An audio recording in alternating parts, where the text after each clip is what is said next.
چیخ اٹھے کہ اللہ کی مدد کب آئے گی، انہیں تسلی دی گئی کہ اللہ کی مدد قریب ہے۔ جو کوئی اپنے دین سے پھرے گا اور کفر کی حالت میں جان دے گا، اس کے اعمال دنیا و آخرت دونوں میں ضائع ہو جائیں گے۔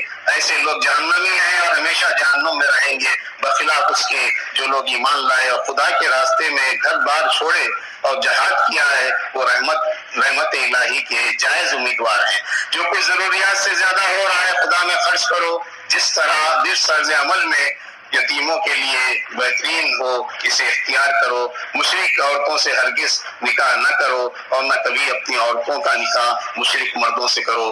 حالت حیض میں عورتوں کے قریب نہ جاؤ جب تک کہ وہ پاک و صاف نہ ہو جائے۔ اللہ توبہ کرنے اور پاکیزگی اختیار کرنے والوں کو پسند کرتا ہے۔ ہو جائے تو ان کے پاس جاؤ، ارے عورتیں تمہاری کھیتیاں ہیں، تمہیں اختیار ہے جس طرح چاہو اپنی کھیتی میں جاؤ۔ جن عورتوں کو طلاق دی گئی ہو تو وہ 3 مرتبہ ایام ماہواری آنے تک اپنے آپ کو روکے رکھیں اور ان کے رحم میں اللہ نے جو کچھ خلق فرمایا ہے اسے نہ چھپائیں۔ عورتوں کے لیے ایسے ہی حقوق ہیں، ویسے ہی حقوق ہیں جیسے مردوں کے لیے ہیں، البتہ مردوں کو ان پر ایک درجہ حاصل ہے۔ طلاق 2 بار ہے، پھر یا تو عورت کو روک لیا جائے یا بھلے طریقے سے رخصت کر دیا جائے۔ رخصت کرتے وقت یہ جائز نہیں کہ جو کچھ تمہیں دے چکے ہو اس میں سے واپس لے لو۔ اگر زوجین کے کو اللہ کے حدود پر قائم نہ رہ سکنے کا اندیشہ ہو تو میاں بیوی کے درمیان یہ معاملہ ہو جائے۔ اس میں کوئی مذائقہ نہیں کہ عورت نے شوہر کو کچھ معاوضہ دے کر علیحدگی حاصل کر لے۔ اگر شوہر 2 طلاق دینے کے بعد تیسری طلاق دے دے تو وہ عورت پھر اس کے لیے حلال نہ ہوگی، الا یہ کہ اس کا نکاح کسی دوسرے شخص سے ہو اور وہ اسے طلاق دے دے۔ عورتوں کو یا تو بھلے طریقے سے روک لو یا بھلے طریقے سے رخصت کر دو۔ محض ستانے کی خاطر انہیں روکے رکھنا زیادتی ہوگی۔ تمہاری طلاق شدہ عورتیں جب اپنی عدت پوری کر لیں اور وہ اپنے زیر تجویز شوہروں سے معروف طریقے سے باہم مناکحت پر راضی ہوں، ایسے میں تو اس معاملے میں مانع و مزاحم نہ ہو۔ یہ طریقہ پاکیزہ اور شائستہ نہیں ہے، اس سے باز رہو۔ جو باپ چاہتے ہوں کہ ان کی اولاد پوری مدت رضاعت تک دودھ پیے تو مائیں اپنے بچوں کو کامل 2 سال دودھ پلائیں۔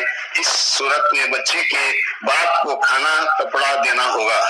تم میں سے جو لوگ مر جائیں ان کے پیچھے اگر ان کی بیویاں زندہ ہوں تو وہ اپنے آپ کو 4 مہینے 10 دن روکے رکھیں، یعنی عدت کے دن۔ پھر جب ان کی عدت پوری ہو جائے تو انہیں اختیار ہے کہ اپنی ذات کے معاملے میں معروف طریقے سے جو چاہیں کرے۔ اگر مہر مقرر ہونے سے پہلے اور ہاتھ لگانے سے پہلے عورت کو طلاق دو تو ایسی صورت میں مرد عورت کو کچھ نہ کچھ دے۔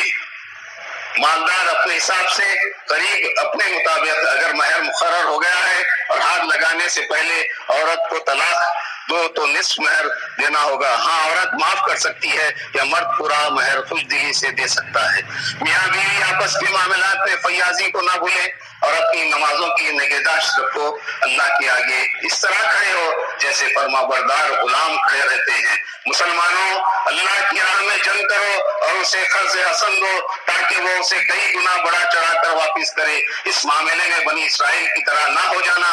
انہوں نے اپنے نبی سے کہا تھا کہ ہمارے لیے ایک بادشاہ مقرر کر دو تاکہ ہم اللہ کی راہ میں جنگ کریں گے، مگر جب ان کو جنگ کا حکم دیا گیا تو ایک قلیل تعداد کے سوا سب کی پیٹ موڑ گئے۔ اللہ کے حکم سے ان کے نبی نے طالوت کو بادشاہ مقرر کیا تو بڑے ناراض ہوئے کہ وہ کوئی مالدار آدمی نہیں ہے، لیکن نبی نے کہا کہ اللہ نے اسے اس لیے چنا ہے جس کو دماغی اور جسمانی دونوں قسم کی اہلیتیں فراوانی کے ساتھ عطا ہوئی ہیں، اور یہ اللہ کا اختیار ہے کہ اپنا ملک سے جسے چاہے دے۔ طالوت لشکر لے کر چلا، اس نے کہا کہ ایک دریا پر سے تمہارا گزر ہونے والا ہے، جو اس کا پانی پیے گا وہ میرا ساتھی نہیں، میرا ساتھی تو وہی ہے جو اس سے پیاس نہ بجھائے، مگر ایک قلیل گروہ کو چھوڑ کر سب اس دریا سے سیراب ہوئے۔ جالوت کا لشکر جب سامنے آیا تو انہوں نے کہا کہ ہم میں اس سے مقابلے کی طاقت نہیں ہے، لیکن ان میں جو ایمان والے تھے انہوں نے کہا بارہا ایسا ہوا کہ قلیل گروہ اللہ کے اذن سے بڑے گروہ پر غالب آ گیا، اور انہوں نے اللہ سے دعا دعا کی، اللہ نے کامیابی نصیب کی۔ داؤد نے جالوت کو قتل کیا۔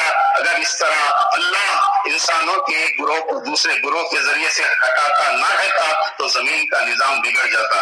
اے ایمان والو، اللہ کے راستے میں خرچ کرو قبل اس کے کہ وہ دن آئے جس میں نہ خرید و فروخت ہوگی اور نہ دوستی کام آئے گی، نہ سفارش چلے گی۔ اللہ وہ زندہ جاوید ہستی ہے جو تمام کائنات کو سنبھالے ہوئے ہے، اس کے سوا کوئی خدا نہیں۔ وہ نہ سوتا ہے نہ اسے اونگ آتی ہے، زمین اور آسمان میں جو کچھ ہے اسی کا ہے۔ کون ہے جو اس کی جناب میں اس کی اجازت کے بغیر سفارش کر سکے؟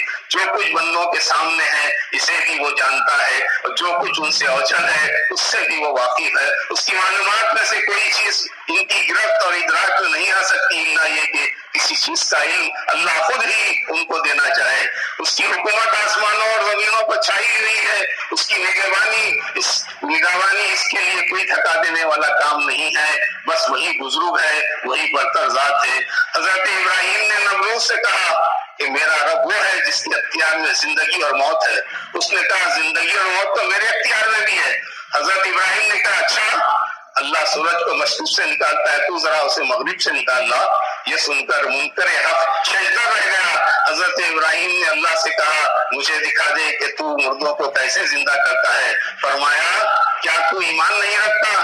اس نے کہا ایمان تو رکھتا ہوں لیکن دل کا اطمینان درکار ہے۔ اللہ نے کہا 4 پرندے لے اور اپنے سے مانوس کر لے، پھر ان کا ایک ایک ٹکڑا ایک ایک پہاڑ پر رکھ دے، پھر ان کو پکارو تو دوڑے چلے آئیں گے۔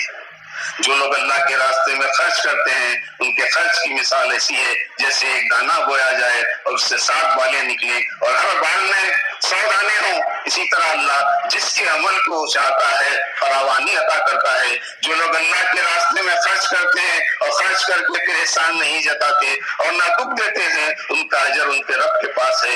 ایک میٹھا بول اور کسی ناگوار بات پر چشم پوشی اس خیرات سے بہتر ہے جس کے پیچھے دکھ ہو۔ اے ایمان والو، اپنے ساتھ کو احسان جتا کر اور دکھ دے کر اس شخص کی طرح خاک میں نہ ملا دو جو اپنا مال محض لوگوں کے دکھانے کی خاطر خرچ کرتا ہے۔ اے ایمان والو، جو کچھ تم کماتے ہو اس میں سے بہتر حصہ راہ خدا میں خرچ کرو، کہیں ایسا نہ ہو کہ اللہ کے لیے بری سے بری چیز چھانٹنے کی کوشش کرنے لگو حالانکہ تم خود اسے لینا گوارا نہ کرو گے۔ جان لو کہ اللہ بے نیاز ہے اور بہتر صفات سے متصف ہے۔ شیطان تمہیں مخلصی سے ڈراتا ہے اور فحش کا حکم دیتا ہے۔ اللہ تمہیں اپنی بخشش اور فضل کی امید دلاتا ہے۔ اگر اپنے صدقات علانیہ دو تو یہ بھی اچھا ہے، چھپا کر حاجت مندوں کو دو تو یہ تمہارے حق میں زیادہ بہتر ہے۔ خاص طور پر مدد کے مستحق وہ لوگ ہیں جو اللہ کے کام میں ایسے گر گئے ہیں کہ اپنی ذاتی کسب معاش کے لیے دوڑ دھوپ نہیں کر سکتے۔ وہ مانگنے والے لوگ نہیں ہیں تو ان کی مدد کرو۔ جو لوگ سود کھاتے ہیں ان کا حال اس شخص کا ہے جسے شیطان نے چھو کر باولا کر دیا ہے۔ وہ کہتے ہیں کہ تجارت بھی تو آخر سود ہی جیسی چیز ہے، حالانکہ اللہ نے تجارت کو حلال کیا اور سود کو حرام۔ اس حکم کے بعد جو شخص سودے باز آ جائے تو جو کچھ وہ پہلے کھا چکا اس کا معاملہ اللہ کے حوالے ہے، مگر اس حکم کے بعد بھی جو شخص سود کھائے تو جہنمی ہے، وہاں وہ ہمیشہ رہے گا۔